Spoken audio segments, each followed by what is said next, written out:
It's Sunday, so we're live.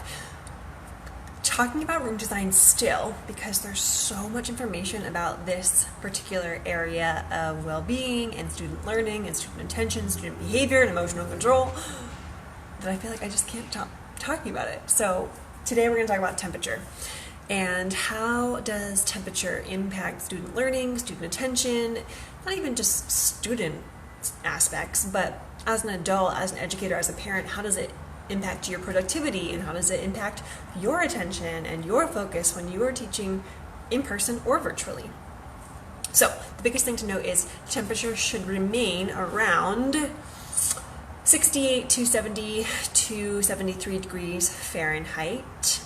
That's optimal for learning based on quite a bit of research. You get too far above that, and like with each degree of increase, you lose a percentage point on learning based on some testing, some research, test results. Test scores went down, which is not a shocker because your body is primarily concerned with safety, physical and psychological. And when it comes to temperature, your physical safety is in jeopardy because if you are too cold or you are too hot, your body is going to be overly concerned, your brain is going to be overly concerned with getting you back to the optimal state so that you don't die. Now, the extremes of death are probably unlikely because we have these wonderful technological advancements like air conditioning and heating systems. So if those are in your schools or in your homes or in your classrooms, that's awesome. But even if they are, sometimes we don't have control over the temperatures or the thermostat to control the temperature. So what can you do? What are some little things that you can do to change temperature in your room? First off, I would focus on what you can control, which is telling parents and encouraging parents to put your kids in layers because if it's cold, they can put layers on. If it's warm, they can take layers off.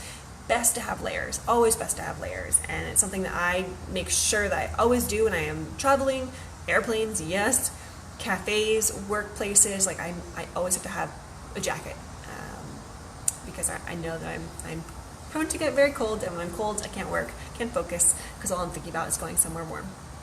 So layers, other things you can do is use the natural light to your advantage. When you are in natural light, the temperature naturally increases. Note for later in the day when the light is beaming through the window, if you or your students are in that natural light, it may be too hot and it may reduce their ability to attend. It can make you kind of drowsy.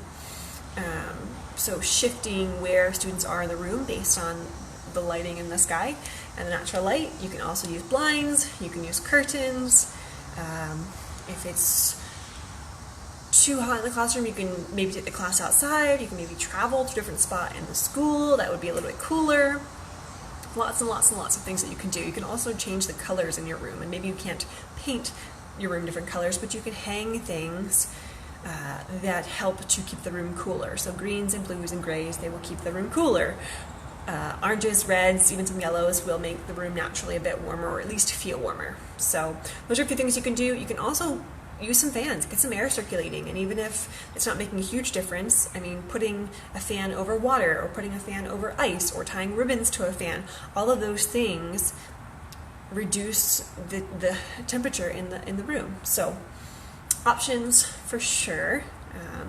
And if you want to buy some things but you don't want to spend money to buy them, you can use lots of programs online that are available for educators to get grants and funding for things like that. And there's a lot of scientific research behind this area, so you could probably get it approved because there's enough backing behind it.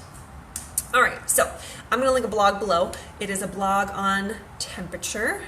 So I'm very eager to know what your temperature setting is like in your room or your workspace, and what little things that you have done to better control your temperature, and then how it has improved your functioning or your students' functioning. So come back, comment, let me know, or shoot me an email at lauren@thebehaviorhub.com because I am dying to know what has helped you and what hasn't.